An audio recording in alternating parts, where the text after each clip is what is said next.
de los tiempos. Y bueno, también hay muchos mitos y muchas leyendas y muchas interpretaciones equivocadas o erróneas. No me gusta mucho decir esta palabra porque la gente siente que es un ataque a su creencia, pero la verdad es que no son verdades contundentes, sino simplemente especulaciones. Apocalipsis 13, vamos a leerlo de forma alterna. Yo inicio el verso 1, ustedes leen el verso 2, nos vamos así sucesivamente a que todos leamos el versículo número 18. ¿Amén?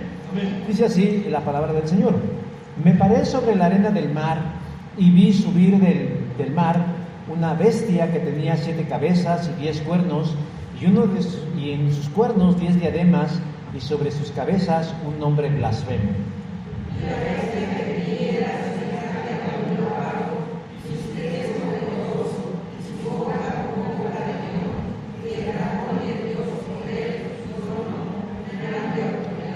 Vi una de sus cabezas como herida de muerte, pero su herida mortal fue sanada, y se maravilló toda la tierra en pos de la bestia.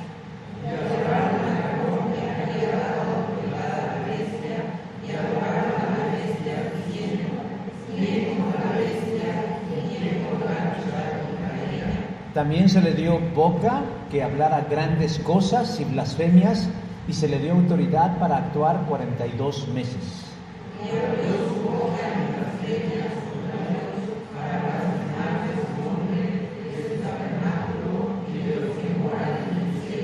Y se le permitió hacer guerra contra los santos y vencerlos. También se le dio autoridad sobre toda tribu, pueblo, lengua y nación.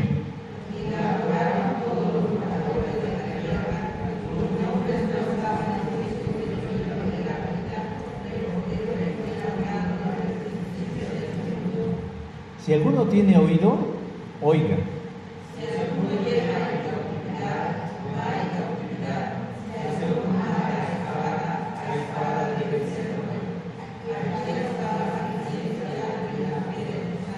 Después vi otra bestia que subía de la tierra y tenía 2 cuernos semejantes a los de un cordero, pero hablaba como dragón.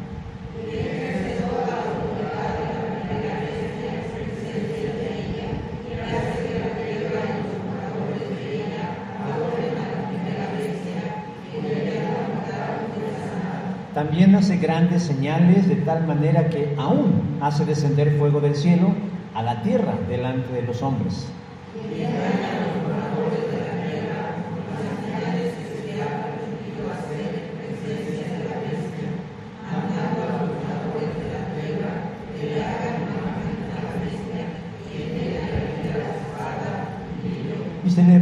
Y se le permitió infundir aliento a la imagen de la bestia, para que la imagen hablase e hiciese matar a todo el que no la adorase.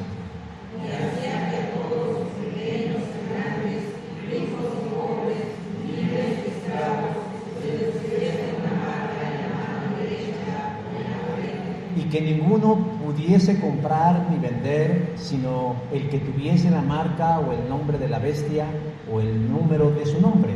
Todos, aquí hay sabiduría. El que tiene entendimiento cuente el número de la bestia, pues es número de hombre y su número es 666. Amén. Pueden tomar su lugar. De entrada nos parece, está escrito en un lenguaje, diríamos, fantástico.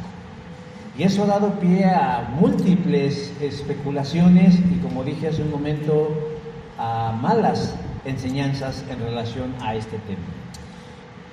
Se estima que en enero del 2026, ya pronto, ya mero, a unos cuantos meses, se abra el proceso para tramitar la nueva versión de la CURP, con la novedad que ahora la CURP será biométrica. ¿Qué significa que ahora el CURP sea biométrico? Que además de tener la ya conocida clave alfanumérica de 18 caracteres, integrará datos biométricos, como las huellas dactilares de ambas manos, el escaneo del iris del ojo, una fotografía digital y su firma electrónica. Esto a razón de eliminar la burocracia y la tramitología y se convierta en la única identificación oficial válida. La nueva CURP servirá para realizar trámites bancarios, inscripciones en las escuelas, inscripciones a programas sociales, recibir atención médica en el sector público, entre otros. El documento estará disponible de manera física, es decir, como una tarjeta, o de manera digital que traerá usted en su celular. Y el uso de la CURP biométrica será de carácter obligatorio. Y quien se niegue a recibirla como identificación oficial se hará acreedor a una multa de hasta 2 millones de pesos.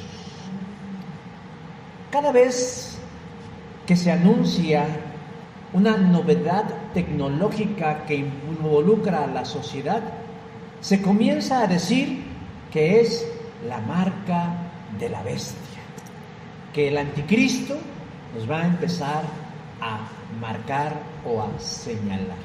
De hecho, esto fue por lo que nació esta exposición. En su momento fue el chip de las tarjetas de crédito, que vinieron a sustituir a las bandas magnéticas.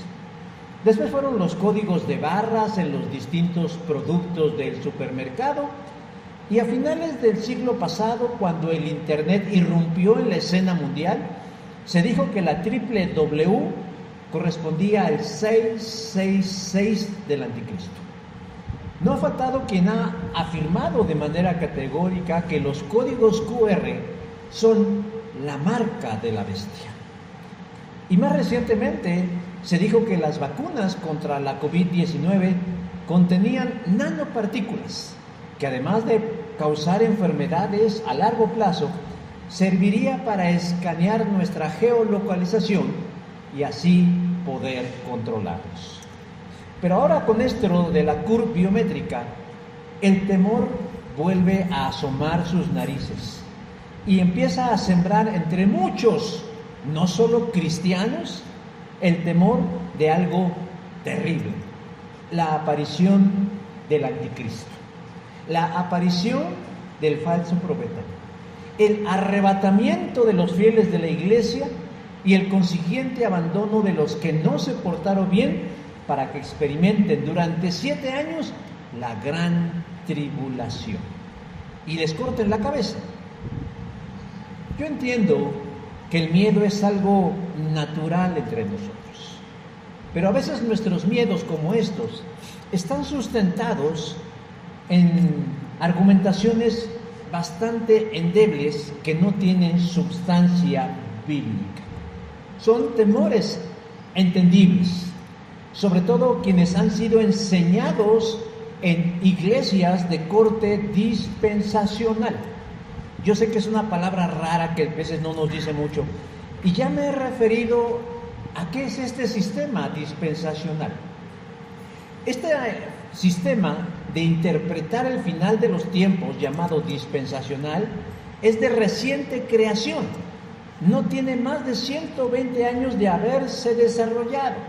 Es decir, todo lo que habla el sistema dispensacional del arrebatamiento pretribulacional, el anticristo como un personaje de carne y hueso y pescuezo, y de un periodo de 7 años literales donde los creyentes serán llevados al cielo y los que se queden serán torturados, fueron creados o desarrollados a finales del siglo XIX. Lo que significa que no era lo que creyeron no solo los primeros cristianos, sino no era lo que el apóstol Juan fue lo que quiso decir en su libro de las Revelaciones. Lo que sí tenemos que reconocer es que este tipo de enseñanzas están muy difundidas en el pueblo evangélico de América Latina. ¿Y sabe por qué? Porque la mayoría de las iglesias cristianas de las distintas denominaciones fueron sembradas por misioneros estadounidenses cuyo corte teológico era dispensacional, acerca del final de los tiempos. Y esto ha llevado que esta manera de creer y de pensar en relación al final esté muy arraigado en la mente y en los corazones de quienes asisten a estas iglesias. Y lo más grave es que les han hecho creer que es verdad. Y yo hablando hoy desde mi corazón, aunque crean que no lo tengo, déjeme decir que yo también fui enseñado en eso. Pero tengo que reconocer, así como en Tribuna de los Alcohólicos Anónimos, con mucha sinceridad, que aunque yo fui enseñado en eso, a mí no me hacía mucho sentido. Porque también fui entrenado a no cuestionar los dogmas cristianos. Y de alguna forma se me forzaba a creerlos. Así que pensar en el final de los tiempos, en el regreso de Jesús y en el juicio de Dios, no me causaba emoción. Al contrario, yo oraba en lo más profundo de mi corazón que nunca ocurriera algo así. Pero Dios es bueno y Dios es verdad. Y abrió el entendimiento y descubrí que había no solo otras maneras de entender el final de los tiempos, sino que esas otras maneras tenían un precedente histórico que se podía rastrear en los primeros años de la fe cristiana. Y eso a mí me dio seguridad, pero además me dio esperanza.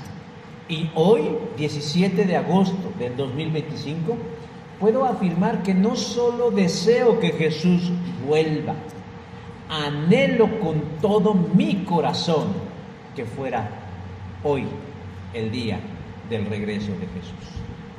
Pero lamentablemente también estoy convencido que mi generación, que son ustedes, no nos tocará verlo, porque aún falta mucho por hacer. Pero ese no es el tema.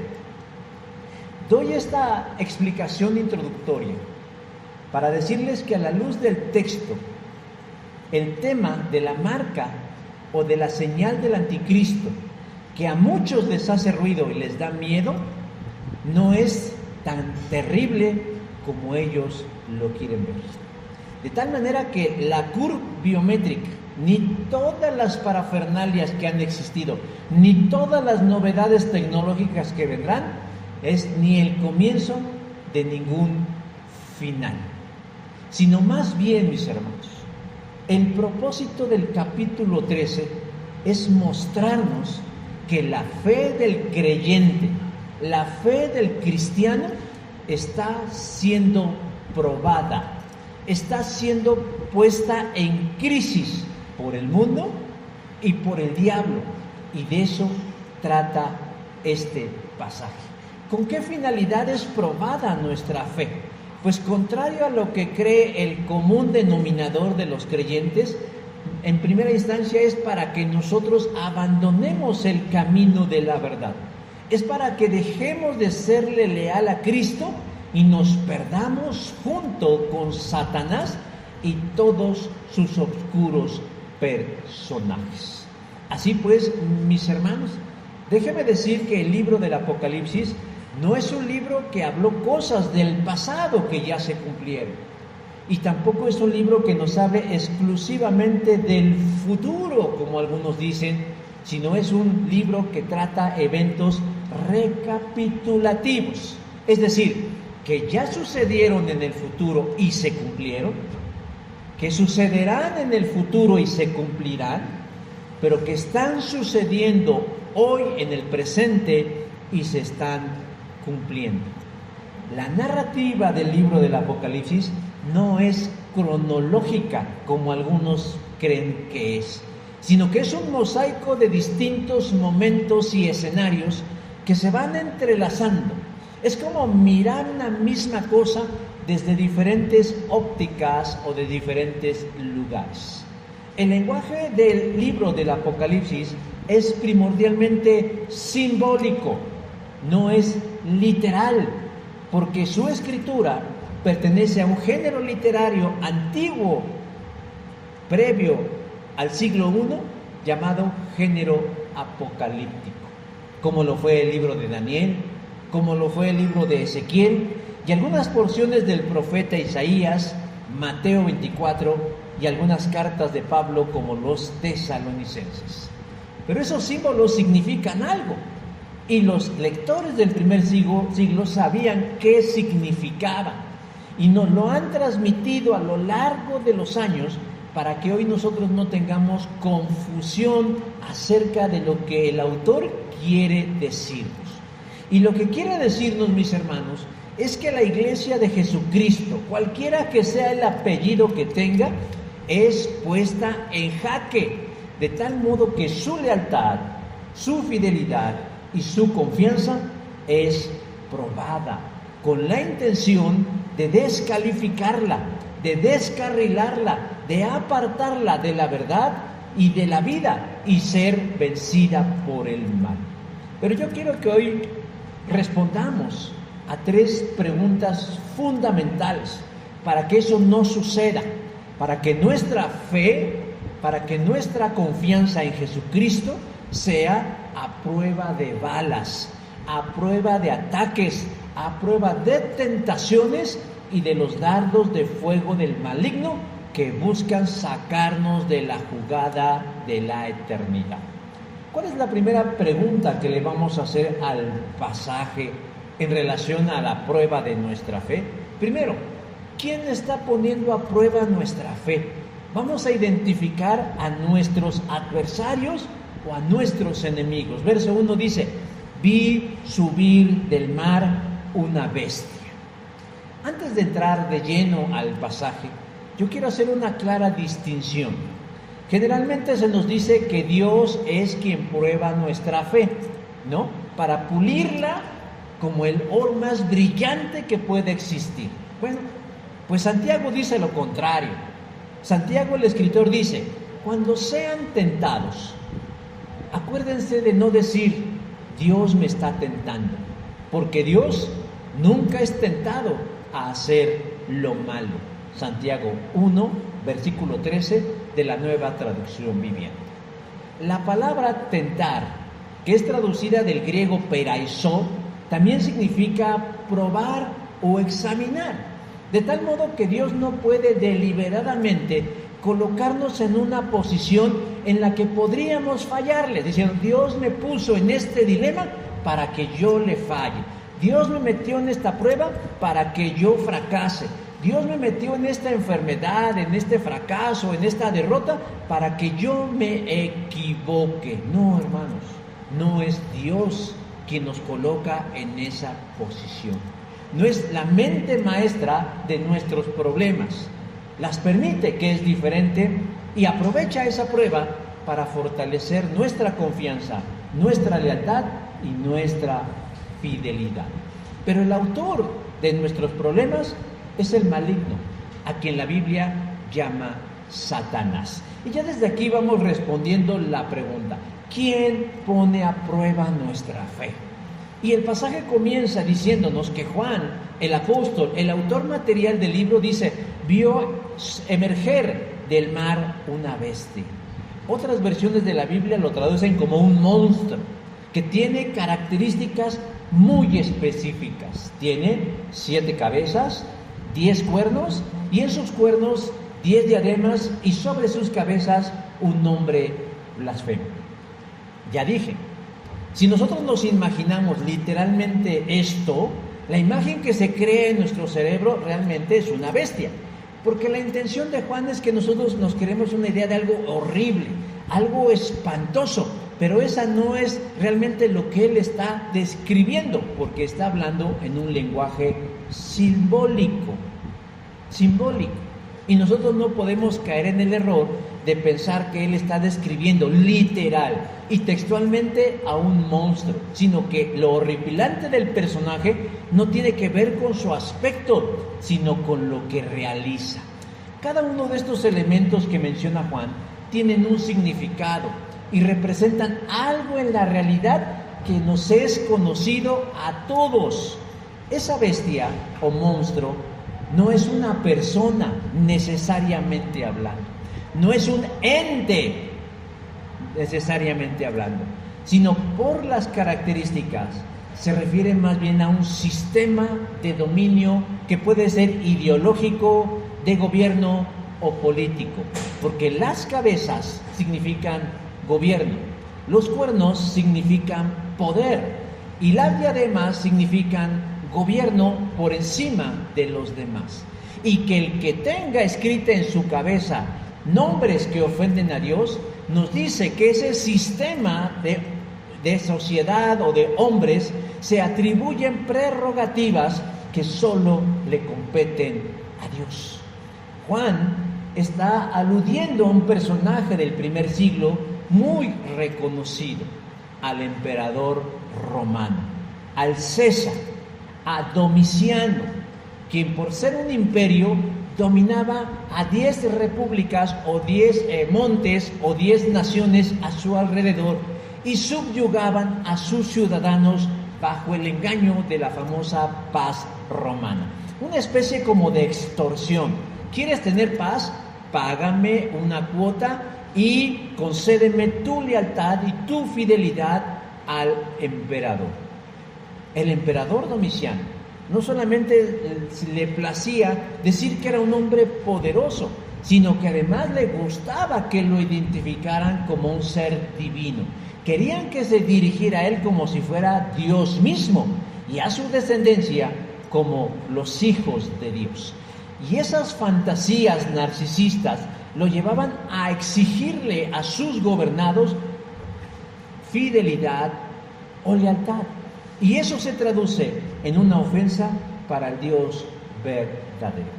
Más adelante Juan describe otras características que toma del libro del profeta Daniel.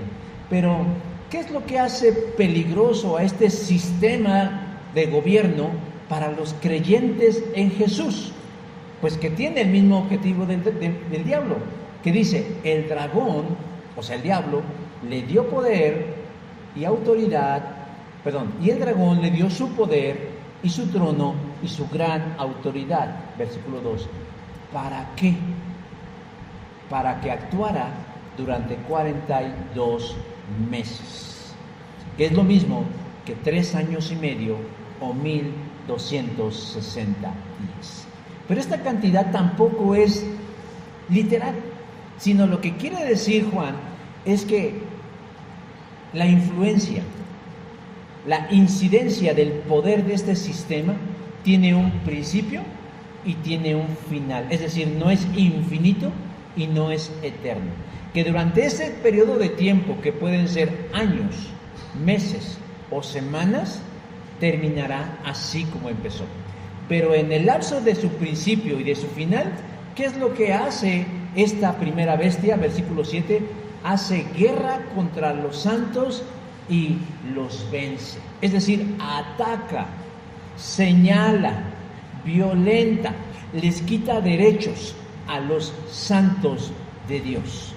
Existe una discusión entre los mismos dispensacionalistas, porque unos dicen que en el tiempo de la gran tribulación la iglesia fiel no estará presente, sino que Jesús se la llevará. Pero hay otros que dicen, no, Dios no se va a llevar a toda la iglesia, se llevará únicamente a los fieles y dejará a los flojos, a los tibios, a los carnales y a los pecadores para que sufran. Pero lo cierto, mis hermanos, es que el cristiano, a la luz de esta verdad del pasaje, está en todo el libro del Apocalipsis y aquí es identificado como los santos de Dios. De tal manera que el anticristo, que es esta primera bestia, o este primer personaje, o este primer sistema, tiene como propósito pelear en contra de la iglesia cristiana de todos los tiempos, del pasado, es decir, del preterismo, del futuro, del futurismo y del presente, de tal manera que nosotros no podemos hacernos los locos o los distraídos, porque también estamos en la mira de un sistema que puede gobernar el mundo a través de sus políticas, de sus ideologías, de sus acciones y de sus decisiones, porque su finalidad no solo es hacer guerra contra los santos, sino además es vencerlos. Si el personaje del que está hablando Juan es el emperador Domiciano en el siglo I, ya decíamos qué características tenía el emperador, pues también los cristianos tenían que entrarle al juego, tenían que también reconocer a Domiciano no solo como el jefe supremo de la nación romana, en este caso que Jerusalén era una colonia, sino también tenían que rendirle pleitesía, lealtad y fidelidad y arrodillarse ante él, lo que implicaba que los cristianos tuvieran que poner en juego que sus convicciones acerca de quién era Jesús. Y ellos tenían que entrar en una crisis, porque no es nada más de confiésale lealtad al emperador, no, es confiésale lealtad al emperador, y si no lo haces, atente a las consecuencias, que iban desde perder el empleo, que le incautaran sus bienes, que los metieran a la cárcel o que incluso les quitaran la vida. A ese nivel y a ese grado era la lucha de la bestia en contra de los cristianos. Yo no sé, pero nosotros estamos viviendo un cristianismo, como diría Chilinsky y Manolín, a todo dar, a todo dar. Pero cuando nos enfrentamos a ciertas circunstancias de la vida en donde se ponen en crisis nuestros valores cristianos, hay quienes optan por mimetizarse como en el mundo en lugar de enfrentar la prueba con valentía y con fidelidad. Y de pronto dejamos de ser creyentes y nos convertimos en uno más en esta masa de gente sin Cristo. La iglesia siempre ha enfrentado los ataques del enemigo y tiene aliados, los gobiernos, los reyes, los poderosos, con sus leyes, con sus políticas, con sus decretos, con sus edictos, y siempre buscan vencer al cristiano. Esta primera bestia o monstruo ha sido llamado coloquialmente el anticristo, palabra que por cierto nunca aparece en el libro del Apocalipsis, pero sí en la primera carta del apóstol Juan. Este anticristo, ya lo dije, no es necesariamente una persona.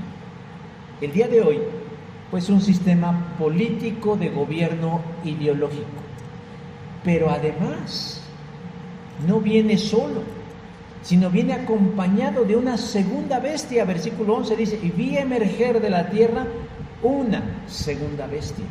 Y esta segunda bestia es casi tan horrible como la primera, pero se distingue en algo.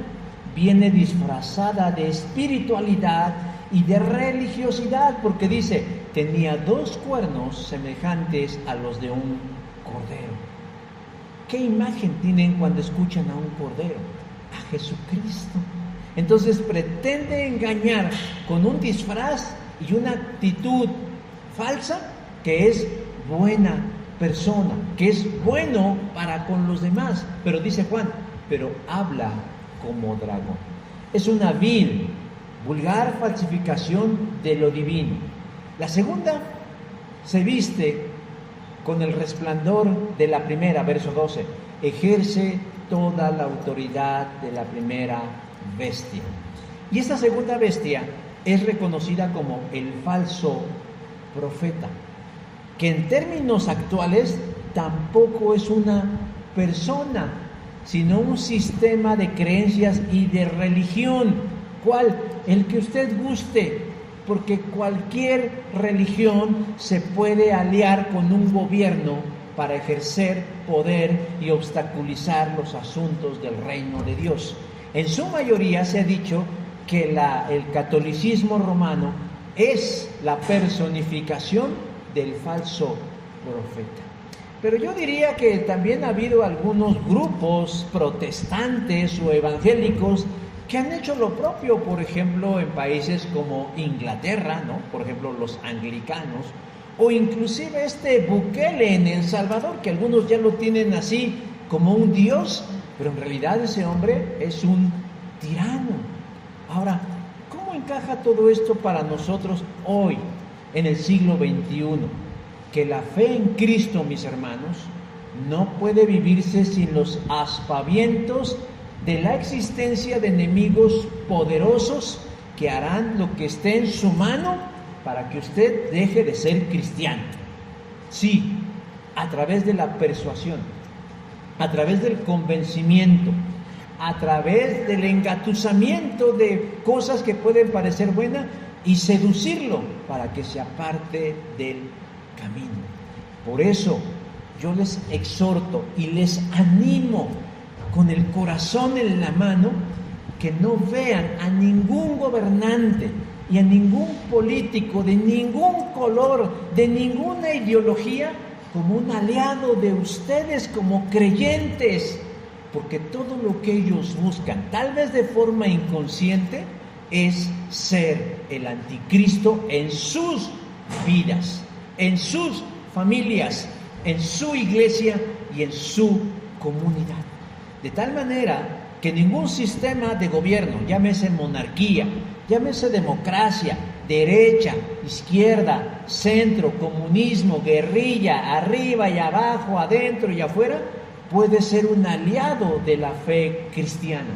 Es contra naturaleza.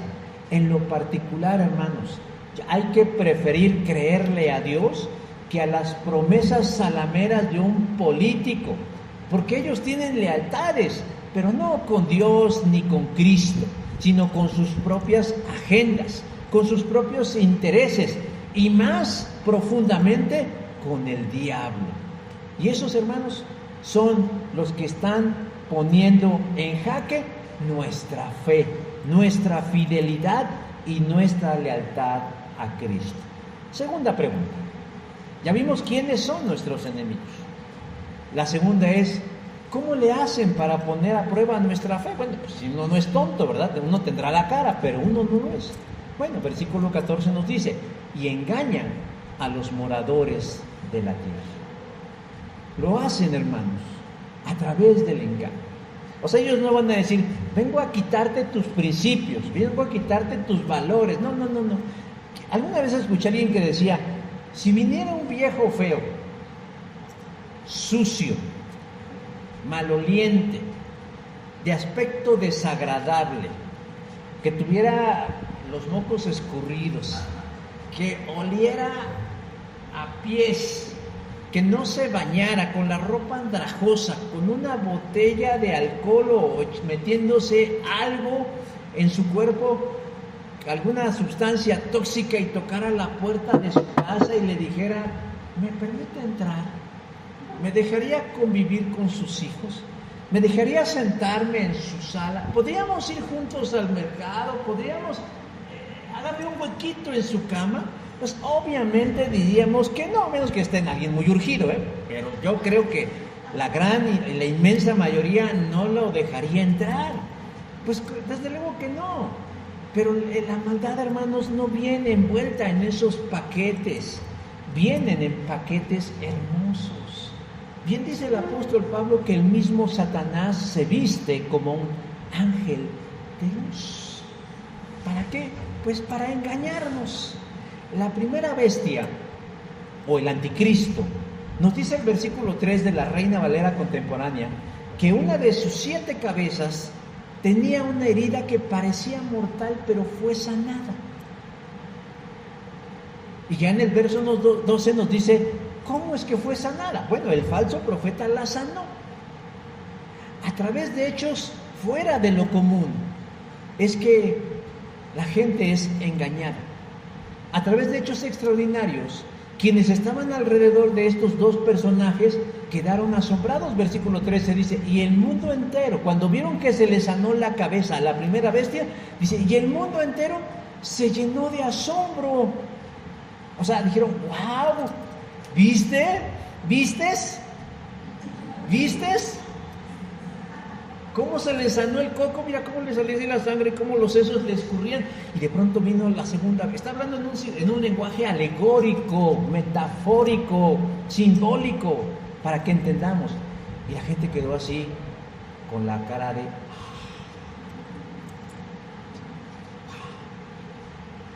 Pero no solo se quedó maravillado, dice, y siguieron al monstruo. Versículo 3 de la Biblia de las Américas. ¿Está la admiración del mundo por lo que hicieron mediante su engaño? Que quedaron sorprendidos. Y le ofrecieron, dice ahí, adoración. Proskuneo, una palabra en griego que ya he referido otras veces, proskuneo, que significa no simplemente admiración, de decir, yo cómo admiro a Paquita, la del barrio, porque es una mujer luchona, entrona, guerrera, le da a los hombres como yo admiro a Paquita, la del barrio, nada más la admiro. No es una simple admiración. Dice que le ofrecieron proskuneo, es decir, se postraron hasta lo más bajo del suelo, reconociendo qué grande eres. Y así lo dice versículo 4. No hay nadie tan fuerte como esta bestia y nadie puede luchar contra él. Está hablando del anticristo.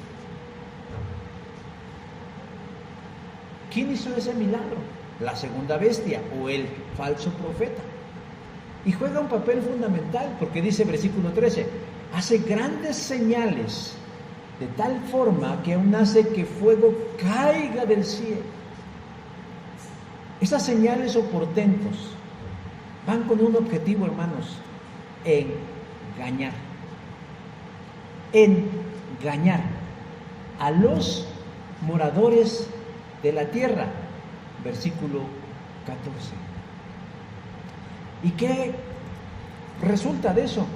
Que entonces hacen de la primera bestia un ídolo y del falso profeta dice que inclusive le hizo una estatua a la cual le infundió aliento de vida para que hablara y que quien no la adorara matarlo porque no lo hacía. Versículo 15.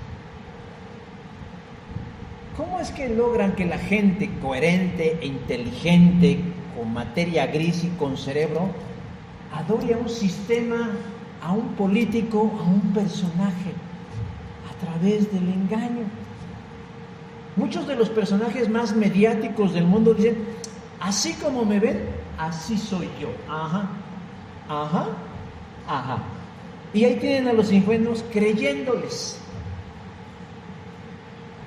Pero no es así. Es un engaño bien planeado y bien orquestado. Y hermanos, esto que les estoy narrando no forma parte de una novela de Tolkien como El Señor de los Anillos, ni de George R. Martin con Juego de Tronos, ni las Crónicas de Narnia de C.S. Lewis. No. Que aunque ellos comparten un lenguaje de fábula y fantástico, lo que nos está narrando Juan en el capítulo 13 es de una realidad más cotidiana y cruda de lo que se puede imaginar. Juan está hablando de la poderosa Roma, con su cabeza que es el emperador, que aun cuando tiene enemigos que lo hieren, tiene la capacidad de sobreponerse y crear asombro en sus gobernados diciendo, nadie como Roma, nadie como Domiciano, nadie como el emperador, convenciéndolos que nadie puede en contra de ellos. Ahora, se cuenta que dentro del mismo emperador Domiciano mandó levantar una enorme estatua hueca, y colocaba voceros en una parte de la estatua para que a través de esos altavoces emitieran las órdenes y que los demás pudieran escucharlas. De ahí viene la alusión de Juan que decía que construyeron una estatua y le infundieron aliento de vida y pudo hablar y la gente se maravilló. Pero hermanos, los cristianos de ese tiempo eran obligados, y por qué no, también persuadidos y tentados a creer que Roma, con su emperador, era la neta del planeta, como dice la chaviza. cualquier sistema ideológico que gobiernemos, cualquiera,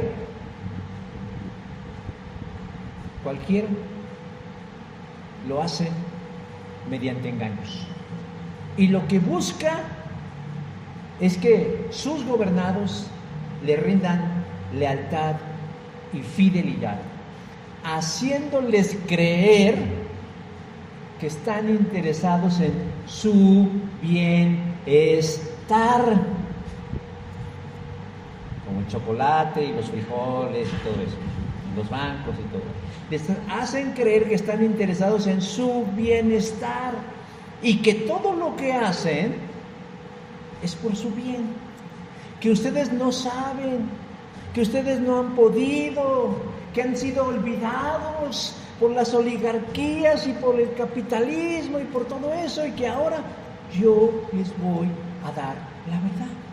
¿Y qué termina haciendo eso, hermanos? Convencerlos que no hay otro como ellos, que nadie nos había visto antes y que ahora ya somos primer mundo.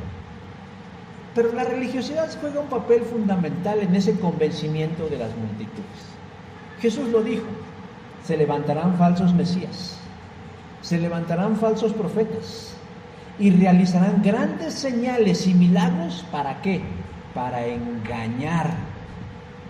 Y aquí esto es, ojo, de ser posible, aún a los elegidos de Dios. Mateo 24. Es decir, a ustedes los quieren engañar. Su objetivo es engañarnos. En primera instancia, pues la gente que no cree en Cristo, pues es más fácil de engañar porque ya vive en el engaño. Lo difícil es tratar de engañar al pueblo de Dios para que cambie sus prioridades, para que cambie sus lealtades, para que cambie su fidelidad, para que cambie sus valores. No los va a forzar primeramente, sino sutilmente, subliminalmente, engañosamente, salameramente. Y una vez que ya nos tengan en la trampa, rájale María. Ahora sí, ya son de mi pertenencia, ya me pertenecen, ya son míos. Y hacía que todos se les pusiese una marca en la mano derecha o en la frente. Otra vez, no es, no era y no será una marca literal, física, sino ideológica, sino que pretenden cambiar su manera de pensar, su manera de sentir, su manera de actuar, su manera de hacer las cosas. A eso se refiere con una marca en la frente y una marca en la mano derecha. Así que no es un microchip, no es un código de barras, no es un código QR, no es la curva biométrica, no son las vacunas, no, sino que se van a meter en tu esencia, en tu alma, en tu pensamiento, en tus emociones, en tu voluntad, para que hagas conforme ellos te digan que tienes que hacer. Entonces, ¿y cómo van a lograr eso? A través del engaño, a través del sutil engaño en el que están tejiendo redes para que caigamos en ellos. En nuestra clase de ética cristiana señalé un dilema para el cristiano cuando hablamos del gobierno civil y dijimos: ¿cuál es la línea que separa nuestra lealtad y nuestro sometimiento a nuestro gobierno? Porque nuestro gobierno, decimos, invocando Romanos, ¿no? Sométanse a toda autoridad. Decimos, es que la Biblia dice que hay que someternos a toda autoridad. De hecho, en el tiempo de la pandemia, muchos invocaban este pasaje diciendo, es que lo que diga el gobierno vamos a hacer. Y decíamos, pues de entrada sí, pero luego hubieron quienes dijeron, bueno, pero la iglesia está muriendo.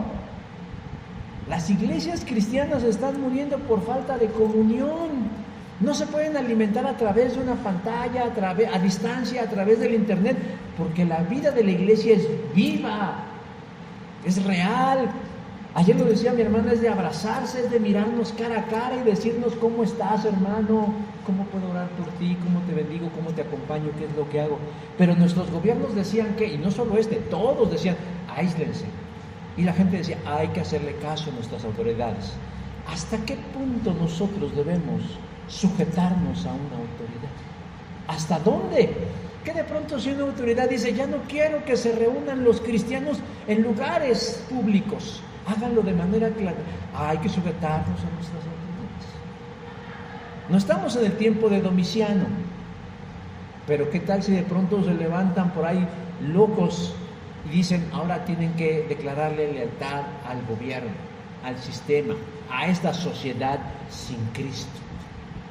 ¿Cómo lo van a hacer, hermanos? A través de la persuasión y del engaño. Y estas cosas, hermanos, no sucedieron solo en el pasado y no pasarán solo en el futuro. Ya está sucediendo hoy y ha sucedido siempre mientras esté la iglesia de Jesucristo. Y por último, ¿y ahora qué hacemos, oiga? Ya nos dijo quiénes son nuestros enemigos. Ya nos dice cómo van a buscar destruir nuestra fe. ¿Qué hacemos? Pues hay que blindar nuestra fe, versículo 10. Aquí se verá la fortaleza y la fe del pueblo santo. Hace un rato dije que quienes han sido enseñados en el sistema dispensacional dicen que la iglesia de Jesucristo no va a sufrir este tipo de situaciones, que será como irse a Cancún en el cielo, que su fe no será puesta a prueba, sino que por Cristo serán llevados en un arrebatamiento. Esto es equivocado, mis hermanos. Es una forma equivocada de leer, entender y explicar el libro del Apocalipsis. Porque en el verso 7 nos dice que la primera bestia, el anticristo, ha recibido el poder de pelear contra el pueblo de Dios y de vencerlo, versículo 7. Y si los dispensacionalistas dicen que el versículo 13 ya no hay iglesia y es futurista, pues entonces ¿de quién está hablando ahí? Está hablando de la iglesia. Y está hablando que nosotros, hermanos, somos el objetivo del anticristo, que es este sistema ideológico, del falso profeta y del dragón, para pelear contra nosotros y vencernos. O sea que realmente nosotros conocemos cuál es el final de este capítulo, no de la serie completa, de este capítulo. Quiere decir, hermanos, que nosotros hemos de enfrentar una dura batalla, una fuerte batalla en contra de este sistema anticristiano que pone a prueba nuestra fe. Pero cuando digo que nos va a vencer, no nos va a vencer por el hecho de que va a lograr su objetivo, no, sino que de inclusive, hermanos, vamos a perder mucho por mantenernos firmes ante el ataque del enemigo. ¿Cómo, hermanos? Resistiéndonos, negándonos totalmente a cualquier ofrecimiento mentiroso, a cualquier dádiva y a cualquier regalo que este tipo de sistemas busque en el afán de lograr nuestra lealtad.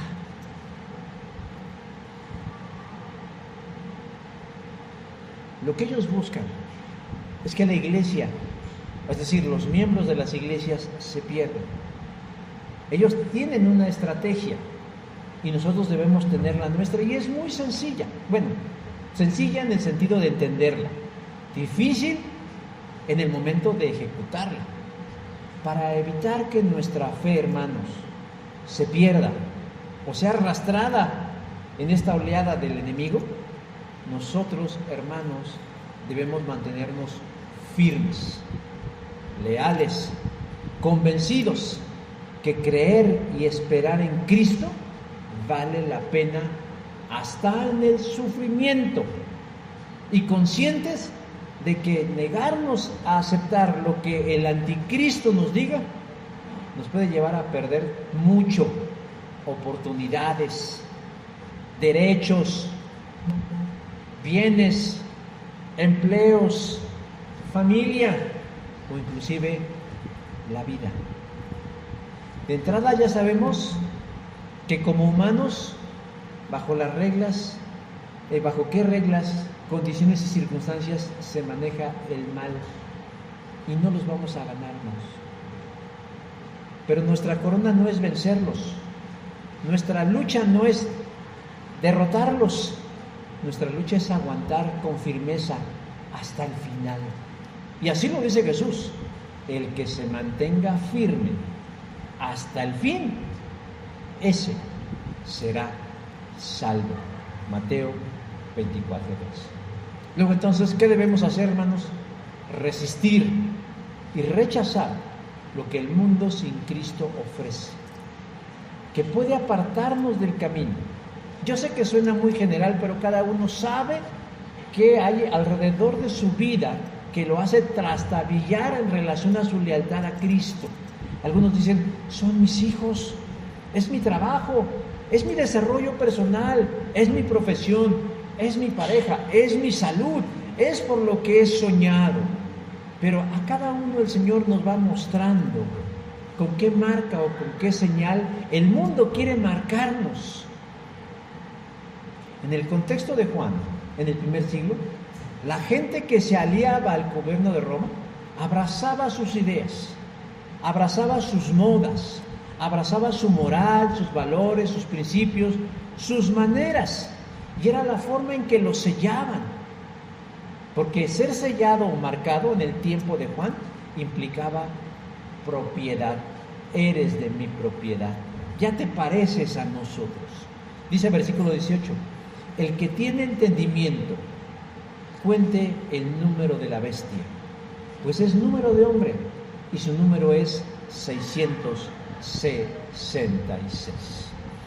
En la antigüedad, ciertos idiomas como el griego y el latín, cada letra tenía un valor numérico.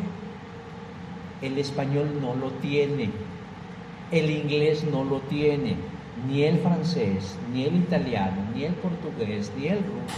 No, las letras no tienen valores numéricos, así que es un ejercicio inútil. Todos aquellos que están diciendo: ay, mira, T más R más U más M más Petro es 666. No, pues eso no. Pero el griego y el latín sí tenían cada letra un valor numérico. Y Juan dice: pues no hay tanta ciencia, nosotros sabemos quién es el personaje. El número es 666, que en este caso era el emperador Domiciano. Se encontró un texto antiguo del siglo IV que en lugar de decir que el número era 666, y decía que el número de la bestia era 616. Y se hizo el mismo ejercicio de sumar el valor numérico de las letras y descubrieron que la marca se refería a Nerón, otro emperador que había muerto por ahí del año 68, 70 después de Cristo, antes de la destrucción de Jerusalén. Entonces, en ese sentido, la marca, hermanos, en ese sentido, lo que se refería con el 666, lo que quería decir Juan es: ¿qué es el 6? Es el superlativo de la maldad, de lo imperfecto, porque si el 7 representa la perfección de Dios, la plenitud de Dios, la grandeza de Dios, la absolutez de Dios, el 666 es como que quiere llegarle al 7, pero nunca va a llegar. El diablo siempre ha querido ser Dios y nunca lo va a lograr.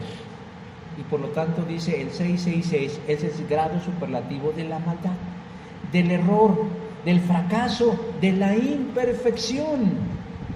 Y nosotros debemos saber eso, hermanos, y debemos resistirnos con toda nuestra mente y con todo nuestro corazón. Yo no sé por qué, no voy a cuestionar a Juan, él fue inspirado por Dios, pero a mí me parece que lo que él dice en el verso 10 debió haber estado en el final. Debió haber estado en el final. Pero bueno, yo en mi explicación lo puse al final. Él dice: ¿cómo debemos nosotros enfrentar eso, hermanos? Aceptando nuestro destino. Es decir, si nos mantenemos firmes, leales, fieles a Jesús, afrontémoslo con todo lo que implica. Quien deba ir a la cárcel se ha llevado. Quien deba morir por la espada, a filo de espada debe morir. Y esto significa que el pueblo de Dios, es decir, ustedes y yo, deben aprender a soportar los sufrimientos y a seguir confiando en Dios. Versículo 10. Así que a veces cuando oramos, ay Señor, no me pongas en esa prueba, ¿no? Mantente fiel. Fájese las naguas si es mujer. Fájese los pantalones si es hombre. O fájese el short si es niño. Pero si ha de ir a la cárcel por ser cristiano, vaya a la cárcel. Si le han de quitar su trabajo por ser leal a Cristo, pierda su trabajo. Si lo ha de dejar esa mujer, o lo ha de dejar ese hombre, si lo han de correr de ese lugar por ser quien es en Cristo, vívalo. Y si ha de morir, muera con dignidad en Cristo. Pero eso sí, aprenda a soportar los sufrimientos y no deje de confiar en Dios. ¿Por qué? Porque Juan estaba mirando la vida más allá de lo que nosotros miramos, en la verdadera eternidad.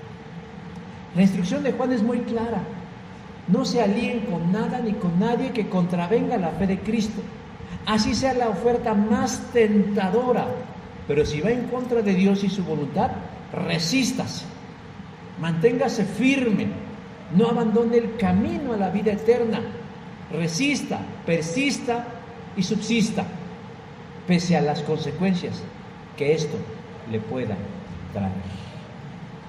Yo sé que es más sencillo, hermanos, inventarles y desarrollar fábulas fantásticas alrededor del libro de las Revelaciones y decirles, eso va a suceder en el futuro, ni nos va a tocar, porque el Señor va a venir por nosotros y nos va a llevar a todos. No, hermanos, hay que asumir que el contenido del libro del Apocalipsis es hoy, para el creyente de hoy, como lo fue en el pasado y como lo será seguramente en el futuro. Que nos enfrentamos a un sistema anticristiano, rodeada por una espiritualidad anticristiana, que buscan mediante engaños apartarnos de la verdad y de la vida, pero que nosotros debemos ser de una sola pieza, íntegros en nuestra convicción en Cristo, y pese la que sean las consecuencias, debemos seguir hacia adelante. Si usted no quiere sacar su curva biométrico, pues no lo saque, pero afronte las consecuencias. Si usted no se quiere poner un chip cuando lo saque, pues tampoco se lo ponga, pero afronte las consecuencias. Pero no vengamos a chillar, hermanos, ay, que el Señor me libere y que yo no, aquí dice, si ha de ir a la cárcel por eso, váyase a la cárcel. Si lo van a correr, que lo corran. Si le van a dejar de hablar, que lo hable. Si lo van a funar en las redes sociales, que lo funen. Es que ya hay que usar el lenguaje de hoy. Si lo van a doxear en internet, que lo doxeen. Hay que ser vivos hasta la red flag, ¿no? Ya estoy hablando de los muchachos. Porque es mejor, hermanos, eso, porque podemos perder lo más valioso que tenemos, que es vivir en la verdad, y la verdad es Cristo. Yo sé que no es fácil, nadie dijo que sería fácil, y nadie dijo que sería siempre lindo, por lo menos mientras estemos en este mundo. Pero en cuanto estemos en la nueva dimensión de Dios, las cosas serán distintas. Así que, como diría el Señor Jesús, no os asustéis, manada pequeña, porque a Dios se le ha dado la gana compartir con nosotros su reino. Y su reino no es de este mundo. Amén. Vamos a ponernos de pie, hermanos, y vamos a orar. Señor Dios, queremos darte gracias, pese a las limitaciones que tiene quien expone tu palabra para transmitir una verdad. Pero estoy convencido, Señor, que es tu precioso Espíritu el que habla a las mentes y a los corazones de quienes lo oyen. Eres tú, precioso Espíritu de Dios, tercera persona de la Trinidad, quien habla al corazón tierno de quien lo escucha. Y le aclararás todavía aquellas inquietudes que hay en su mente acerca de estos temas que siempre nos son inciertos y confusos, pero que hoy yo quiero pensar, Señor, que han sido claros en saber que no debe haber una sombra de duda. Tú, Señor, ya lo has decidido todo. Estamos en tus manos Y a nosotros únicamente nos corresponde, Señor, mantenernos en nuestra decisión. Si hemos decidido seguir a Cristo, si hemos decidido declararle lealtad, fidelidad, convicción, confianza, no será una tarea sencilla, porque alrededor de nosotros, Señor, hay muchos elementos del mal que buscan, mediante engaños, apartarnos de la luz eterna. Fortalécenos en nuestra convicción, afírmanos, Señor, pero que también nosotros hagamos lo propio, lo que nos corresponde, lo que tenemos que hacer. Ayúdanos, Señor, y sé con nosotros a esperar siempre, cada día, con la firme esperanza que no estamos dejados de tu bondadosa y poderosa mano. Bendice a mis hermanos, Señor, con esta verdad y esta revelación, para que en sus corazones y en sus vidas resplandezca la luz no solo de la verdad, sino la luz de la paz y de la confianza, que tú, Señor, vas más allá de este mundo y de estas circunstancias, y que es una realidad y no es una promesa vana para el futuro. Gracias, Padre, porque nos escuchas y nos oyes a través del mérito de Jesucristo, nuestro Señor y nuestro Salvador. Amén.